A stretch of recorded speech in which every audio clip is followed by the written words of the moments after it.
Eu sou o engenheiro eletricista Lucas Alves, especialista em energia solar fotovoltaica. No conteúdo de hoje, nós vamos dar continuidade ao estudo do livro Proteções de Sistemas Elétricos de Potência, escrito por João Amédio Filho. Esse livro ele tem o objetivo de auxiliar os professores, os alunos e os profissionais da área do setor de engenharia elétrica a fortalecerem os conhecimentos no desenvolvimento de projetos de proteção e de coordenação de estações de potência. Hoje vamos dar ênfase nos transformadores de medidas. E o que são esses transformadores de medidas? São basicamente os transformadores de potenciais, TPs, e os transformadores de corrente. De forma fundamental, o TC ele tem ali um enrolamento, né, no primário, um enrolamento no secundário, e esse enrolamento está ali num material ferroso. E nesse material ferroso do lado do primário, eu tenho as duas extremidades da bobina conectada direto na barra primária do barramento de entrada de uma subestação, por exemplo. Então aqui eu tenho a corrente primária da linha que chega na subestação antes mesmo de ocorrer a transformação ou a proteção. Nós temos aqui direto os barramentos primários conectados no terminal primário do TC. E o secundário de um TC, ele tem mais bobinas do que o terminal primário, porque ele faz o abaixamento da corrente primária para uma corrente secundária suportável ao instrumento de medição, como por exemplo o instrumento da concessionária, que está medindo ali o consumo de energia local. É típico do TC ter uma relação de transformação, uma relação de 100 para 20. Por exemplo, uma corrente no primário de 100 amperes, reduzindo essa corrente de 20 vezes, eu tenho uma corrente no secundário de 5 amperes. Então isso explica a relação de transformação de 100 para 20. As características construtivas do TC é exemplificada pelo TC tipo barra, o TC tipo enrolado, o TC tipo janela e o TC tipo bucha. Na função de medidor de corrente, nós temos ali um TC do tipo núcleo dividido, que é o alicate amperímetro em si, né? Que ele reparte ali o núcleo, abre o núcleo para abraçar o cabo e daí então faz a medição de corrente através do efeito eletromagnético. Temos o TC com vários enrolamentos no primário, ou seja, temos mais de um enrolamento no primário e um único enrolamento no secundário. O TC com vários núcleos secundários, no caso eu tenho vários terminais, várias bobinas no secundário e apenas um núcleo no primário com enrolamento comum para todos os enrolamentos secundários. E o TP tipo derivação no secundário, onde eu tenho uma bobina no primário, uma bobina no secundário e daí então eu tenho no secundário algumas derivações da mesma bobina. Falando das características elétricas do TC, a impedância primária Z1, que é vista pelo diagrama fundamental ou básico simplificado de um TC, é tido como a resistência e a reatância, né? A soma da resistência mais a reatância me dá ali a impedância primária na entrada do TC. A impedância secundária, ela é tida como a resistência mais a reatância no secundário do TC, que é vista ali na saída do TC. O ramo magnetizante, RM ou IXM, no caso, é a resistência do entreferro, né, e a reatância do entreferro, que seria ali o elemento magnetizante do transformador de corrente. Tenho a corrente IP, que é a corrente primária, né?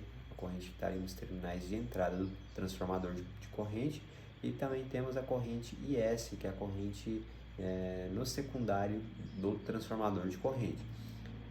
A impedância de carga, ela é tida como a resistência da carga mais a impedância da carga, no caso, a reatância da carga, no caso, a carga conectada ao TC, ela não necessariamente é uma carga linear, resistiva, então ali a gente pode também calcular a impedância da carga no circuito simplificado.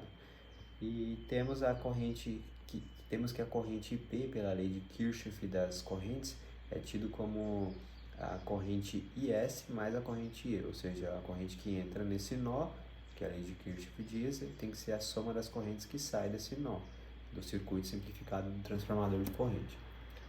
Nós temos lá na NBR 6856 que um TC de proteção ele só pode entrar em saturação quando 20 vezes a corrente IS é excedida ou 20 vezes a corrente IP é excedida. Abaixo disso, ele não pode entrar em saturação. Acima disso, já é um nível de saturação do TC alcançado. Já o TC de medição, a saturação ela ocorre um pouco menos, né? Ela deve ocorrer bem menos, na verdade. 4 vezes a corrente S e 4 vezes a corrente IP já é o limite de saturação do TC. Então, abaixo disso, ele não pode entrar em saturação. Acima disso, é onde ele entra em saturação. Falando dos transformadores de potencial, nós temos que o funcionamento do transformador de potencial é basicamente abaixar a tensão primária a níveis padronizados, como por exemplo 115 volts ou 115 volts raiz de 3 no secundário. O enrolamento primário e secundário de um transformador de potencial, eles são isolados galvanicamente, tá? Eles não têm contato, assim como o transformador de corrente não existe contato direto entre os dois enrolamentos. O TP ele tem a função de alimentar voltímetros, relés de tensão e os medidores de energias também. Assim como o TC ele tem a função de suprir corrente para os elementos de medição e de proteção e também para os serviços auxiliares, o TP ele tem a função de fornecer tensão elétrica para os mesmos equipamentos. A característica construtiva do TP, do transformador de potencial, é basicamente bem simples, tá? O TP, então, ele tem poucas bobinas aqui no enrolamento primário e um pouco mais de bobinas no enrolamento secundário, para fazer a transformação da tensão. Ele tem as bobinas primárias e as secundárias esmaltadas, para fazer o isolamento entre a bobina e o entreferro ou núcleo de ferro. Eles são classificados em dois tipos, os tipos indutivos e os capacitivos. Os indutivos eles são mais comuns nas instalações elétricas superiores ou iguais a 138 kV. Já os TPs capacitivos eles são mais comuns nas instalações abaixo de 69 kV ou igual a 69 kV no caso. Adentrando agora nas características elétricas do transformador de potencial, o TP, nós temos que o TP ele pode ser entendido através de um paralelogramo, ou seja, nós temos o TP com classe 03, 06 e classe 1.2.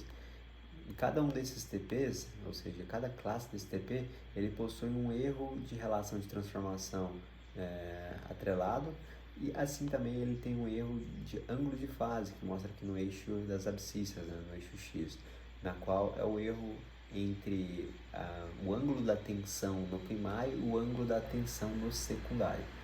E é possível entender como o TC, as classes do TC, né, 03, 06 e 1.2, elas são ou não mais ou menos precisas do que uma a outra, ou seja, quanto menor for o fator de correção admitido, mais preciso é o TC. No caso aqui a gente pode ver que o classe 03 ele admite fatores de correção, uma faixa de fatores de correção bem menores. Se a gente projeta aqui o desenho do paralelogramo relativo ao TP classe 03, a gente vê que a faixa de ajuste do fator de transformação ela é bem menor. Já o TP classe 1.2, nós temos que a faixa de ajuste do fator de correção de transformação ele é bem maior. Então dá pelo paralelogramo descobrir como um TC ele é classificado, se é 0.3, 0.6 ou 1.2.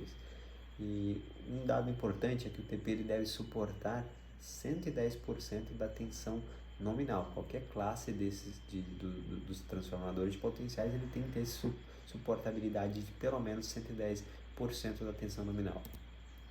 Agora, comparando os TPs com os TCs, nós temos que em termos de corrente, né, da característica elétrica corrente, os transformadores de corrente ele possui um valor constante, ele fornece um valor constante de corrente. Já o transformador de potencial, o TP no caso, ele oferece um valor variável de corrente nos terminais secundários, porque ele tem o foco de fazer a conversão, a transformação da tensão.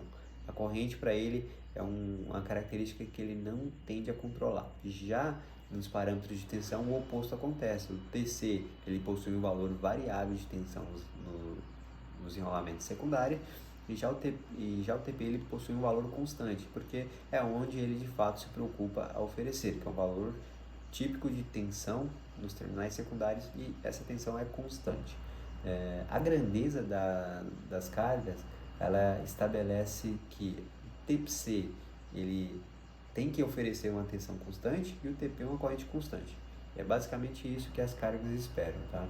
E por isso que a gente utiliza dois elementos, que é o TP e o TC, para conseguir ser assertivo no fornecimento de tensão e corrente elétrica, e preciso também, né? A gente viu no paralelograma ali que existe uma classe de exatidão para cada um dos equipamentos. Na ligação com a rede, o TC ele é colocado em série com os barramentos de entradas das linhas, né, que chega normalmente a linha ali de 138, 69, 13,8 kV, ela chega em barramentos, e esses barramentos são seriados aos TCs. Já os TPs eles estão conectados em paralelos a esses barramentos, ou seja, ele só pega a referência de tensão em paralelo, não necessariamente tendo que a corrente passe 100% por dentro dele. Essa é a tarefa do TC. Já a ligação da carga no secundário, o TC ele conecta essas cargas em série, e o TP conecta essas cargas em paralelo para manter o mesmo nível de tensão do secundário, ou seja, aquela tensão que já é precisa. Com relação ao erro de medida dos dois equipamentos, o TC ele apresenta um erro através daquele circuito magnetizante que a gente viu no diagrama simplificado do TC. Aquilo ali apresenta um erro, onde origina o erro do TC. A gente consegue classificar ele em classes ali de acordo com o erro apresentado nesse ramo magnetizante. Já o TP, ele apresenta um erro, o erro do TP origina na queda de tensão em série ali na saída do secundário, que a gente viu também, que é a resistência, a impedância, né, do terminal secundário. A queda de tensão proporcionada por ela é o elemento que define qual é o erro do TP.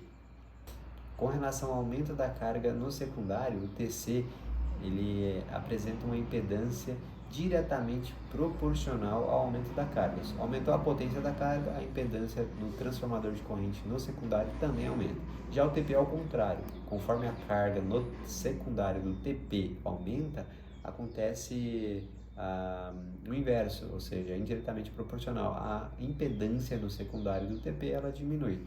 Essas são as referências bibliográficas que eu utilizei para preparar esse material. É o próprio livro do João Mete Filho, Sistemas Elétricos de Potência.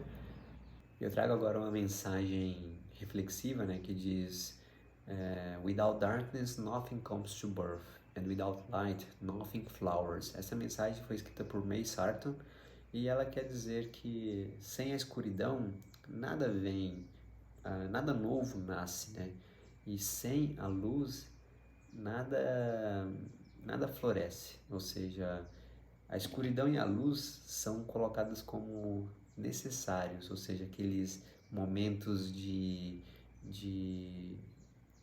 escuridão que a gente passa pela nossa vida, né, de sofrimento, ou mesmo algumas coisas que a gente não entende, e também aqueles momentos de lucidez, de entendimento, felicidade, eles também são necessários.